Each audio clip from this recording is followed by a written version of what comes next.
She beat cancer twice. She survived when doctors said the odds were against her. But the man sleeping beside her every night was killing her with a secret he kept for 8 years. By the time she found out the truth, she had 48 hours left to live. This is the story of Jessica Morgan, a fighter who couldn't survive the betrayal that came from inside her own home. It was March 31st, 2022, when Jessica Morgan received a phone call that would shatter what little time she had left. Her doctor's voice was gentle but urgent. He needed her to come to the hospital immediately.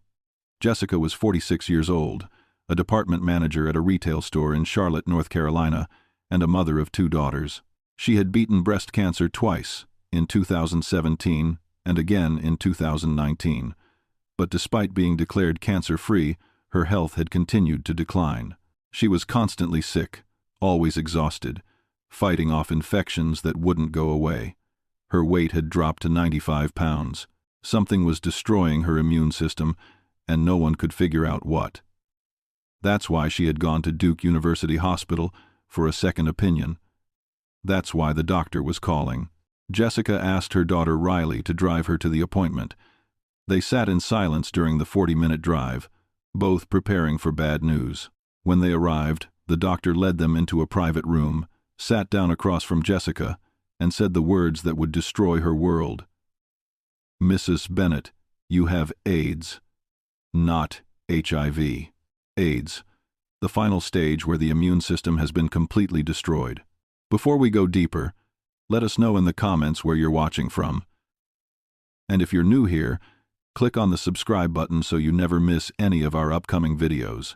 Jessica stared at the doctor, unable to process what she was hearing. AIDS?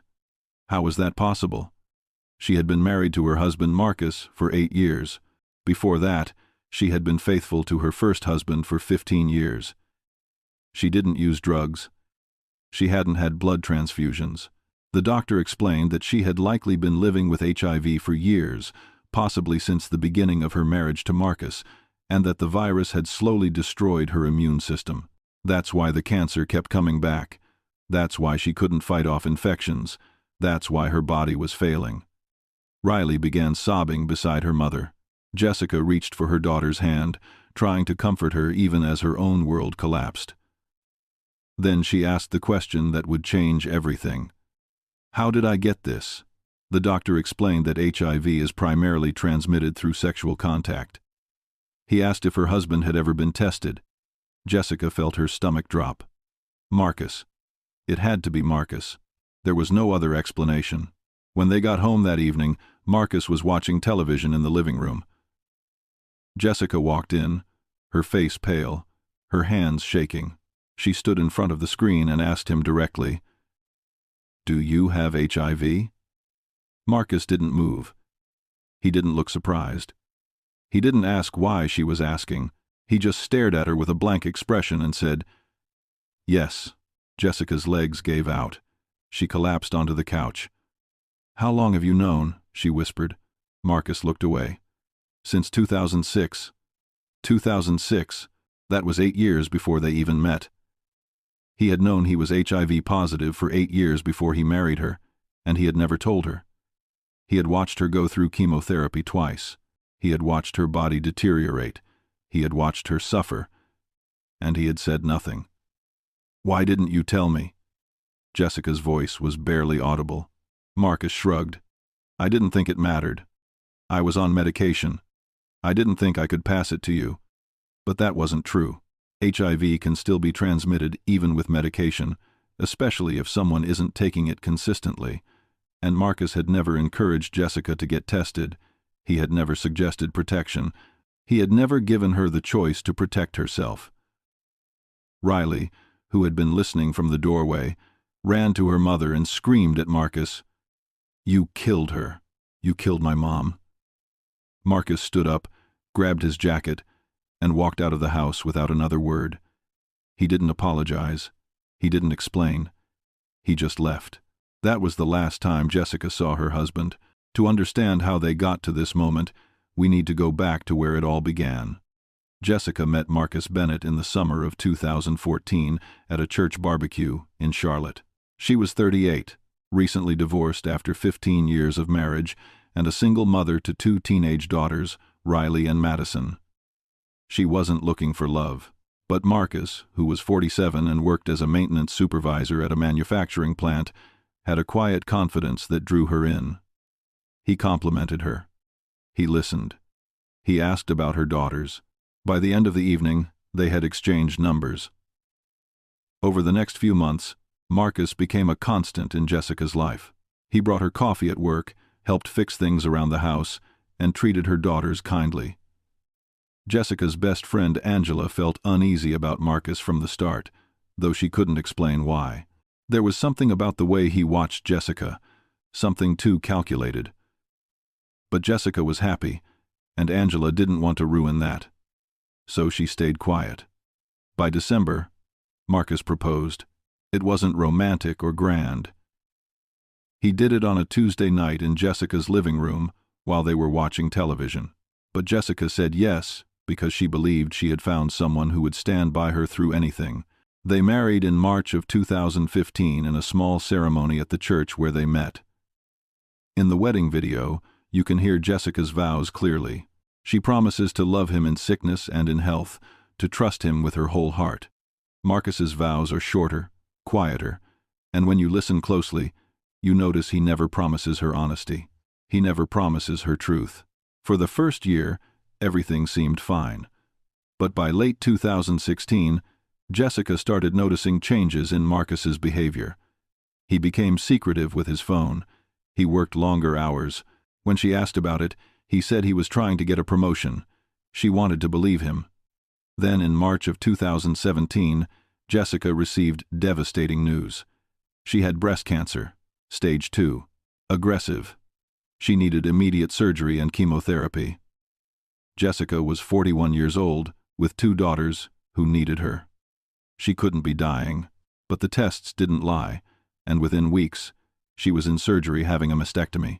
Marcus was there physically during her recovery. He drove her to appointments and picked up prescriptions, but emotionally, he was distant. He didn't hold her when she cried. He didn't reassure her when she expressed fear. Riley noticed how Marcus would leave the room whenever their mother broke down. One night, Riley confronted him in the kitchen, asking why he wasn't more supportive. Marcus looked at her with an expression she would never forget. Cold, empty. "Your mother is strong. She doesn't need me to baby her," he said, then walked out.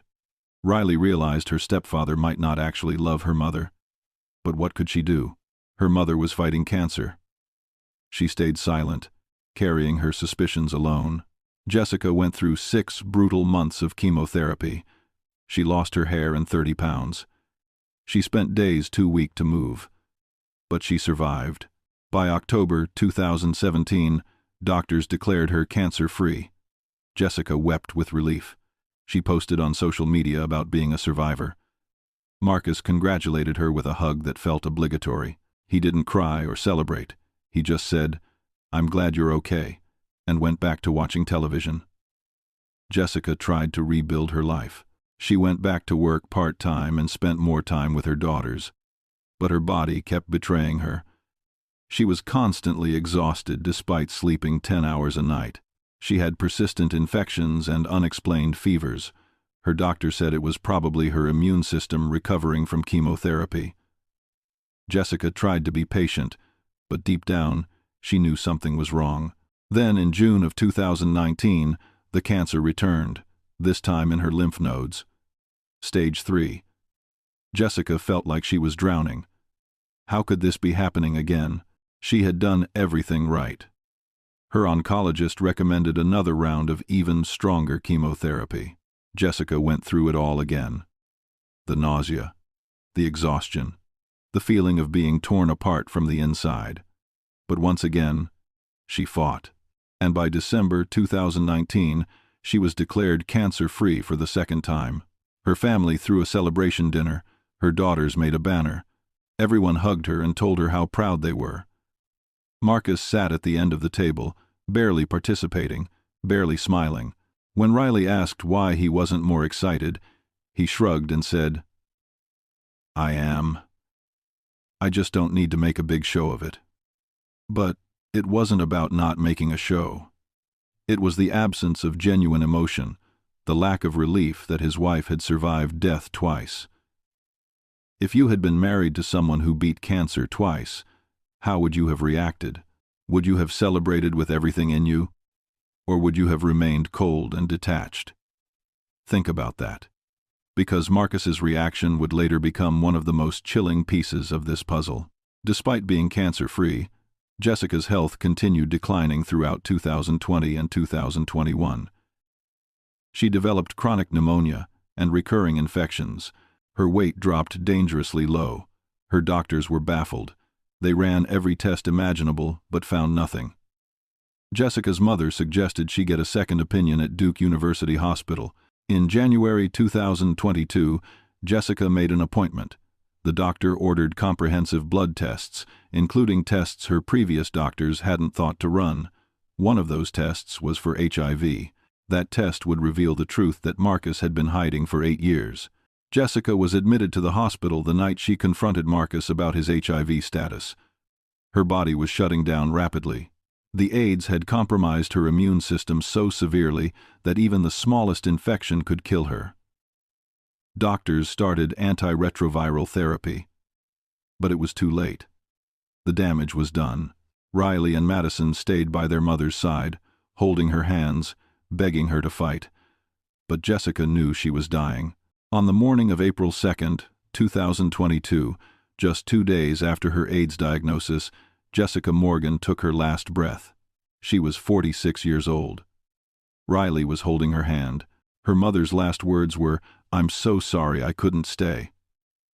As if she had failed them by dying. As if it was her fault. How do you process that kind of betrayal? The person you loved, the person you trusted with your life, knowingly infected you with a deadly disease and watched you die without ever telling the truth. If this happened to someone you loved, what would you do? How would you seek justice? After Jessica's death, her family was consumed with grief and rage. Riley, Madison, their grandmother, and Angela hired a private investigator to look into Marcus's past. What they discovered was even more horrifying. The investigator found medical records showing Marcus had been diagnosed with HIV in 2006, 8 years before marrying Jessica. He had been prescribed medication, but frequently missed appointments and refilled prescriptions inconsistently, meaning his viral load was likely high enough to transmit the virus. The investigator also discovered Marcus had been married before. His first wife died in 2003 from complications related to a weakened immune system. The cause was never determined. Jessica's family began to wonder if she wasn't his first victim. Then the investigator found that Marcus had been in at least 3 other relationships between his first wife's death and meeting Jessica. The investigator tracked down 2 of these women. Both agreed to be tested. Both tested positive for HIV. When news of Marcus's arrest broke in July 2023, a 3rd woman came forward, then a 4th, then a 5th. All had been in relationships with Marcus. All tested HIV positive. None had been told about his status. With each news broadcast, more women called the police. By the end of the investigation, 7 women had come forward, all HIV positive, all claiming Marcus never disclosed his status. The prosecutor, District Attorney Rachel Kim, charged Marcus with 3 counts of reckless conduct for the other women. But Jessica's family wanted more. They wanted murder charges. "He killed my mother," Riley told the prosecutor. "He knew he had HIV. He knew what would happen. He watched her get sick and did nothing. That's murder." She presented the case to a grand jury with medical records, testimony from victims, and evidence from the private investigator. In April 2025, Marcus Bennett was indicted for 1 count of malice murder and 1 count of felony murder in Jessica Morgan's death. The trial began in September 2025. The courtroom was packed every day. Jessica's family sat in the front row. Marcus sat at the defense table in a gray suit, his face emotionless, never meeting their eyes. The prosecution's case was devastating. They presented Marcus's medical records from 2006. His doctor testified that Marcus had been inconsistent with medication and warned multiple times about disclosing his status. They presented Jessica's medical records, showing her declining health, 2 cancer diagnoses, and finally, her AIDS diagnosis 2 days before death. A forensic epidemiologist testified that genetic sequencing proved the HIV in Jessica's blood matched the strain in Marcus's blood. He had infected her. Then the other women testified. One by one, they told their stories. Marcus had pursued them, charmed them, never mentioned HIV, never suggested protection. When they got sick and tested positive, he disappeared. The most powerful testimony came from Tanya, who dated Marcus in 2012. She testified that when she confronted him after testing positive, he laughed and said, "That's your problem now, not mine." The courtroom gasped. Riley began to cry. She couldn't believe someone could be that cruel. The defense argued there was no proof Marcus intentionally infected Jessica, that she could have contracted HIV from another source, but the evidence was overwhelming. He had known his status for 16 years before Jessica died. He married her without telling her. He watched her suffer through cancer twice without suggesting she get tested. He walked out when confronted and never returned. The jury deliberated for 3 days. On October 12, 2025, they returned guilty on all counts. Marcus Bennett was convicted of malice murder, felony murder, and 3 counts of reckless conduct. He was sentenced to life in prison without parole. When the verdict was read, Riley collapsed in her sister's arms, sobbing. Marcus showed no emotion. He was led out in handcuffs, his face blank, as if Jessica's life hadn't mattered at all. In the weeks after, Riley spoke publicly about her mother's case. She wanted people to understand that HIV transmission can be a crime, that knowingly infecting someone is violence. She started a foundation in her mother's name to raise awareness about HIV disclosure laws and support survivors. Today, the 7 women who came forward are alive and managing their HIV with medication. But they carry the weight of what Marcus did every day. They think about Jessica, the woman who didn't survive, who fought so hard but never got to see her daughters grow up. This story forces us to confront uncomfortable questions about trust and the responsibility we have to people we love. If someone knowingly infects another person with a life-threatening disease, is that murder? Jessica's family believes it is. The jury believed it is. So, let me ask you, if you were Jessica and found out 2 days before your death that your spouse knowingly infected you and watched you suffer, what would you want to happen to them? And if you were Riley or Madison, watching your mother waste away and discovering the truth after she was gone, how would you move forward? Jessica Morgan was a fighter. She beat cancer twice. She raised 2 incredible daughters. She worked hard, loved deeply, and trusted completely. She deserved to grow old, to see her daughters marry, to hold her grandchildren. But Marcus Bennett took that away. While he sits in prison, Jessica's family lives with her absence. Riley still picks up the phone to call her mom before remembering she's gone. Madison hears her mother's voice in her head during difficult decisions. Their grandmother keeps Jessica's favorite sunflowers on her kitchen table. Angela visits the cemetery every Sunday. They carry Jessica with them. They honor her memory. They fight for her legacy. So, where are you watching from? Have you known someone betrayed in a way that put their life at risk? Let us know in the comments. And if this story moved you, please share it. Jessica's story matters. Her life mattered. Thank you for watching. If you haven't already, click that subscribe button so you never miss our upcoming true crime documentaries. We'll see you in the next one.